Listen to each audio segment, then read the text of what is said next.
just doing a little job for Debbie, and some friends jokingly call our place the Rushton Restaurant. They made us a slate plaque saying that.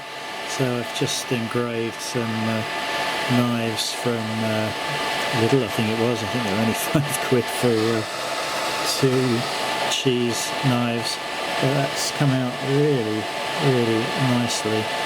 So yeah, I think we'll carry on with work now rather than worry about calibration and things like that. And that's come out absolutely perfectly.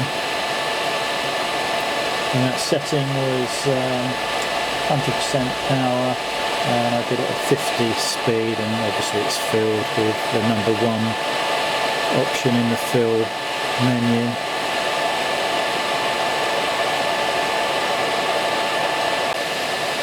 Okay, and that's the second one finished.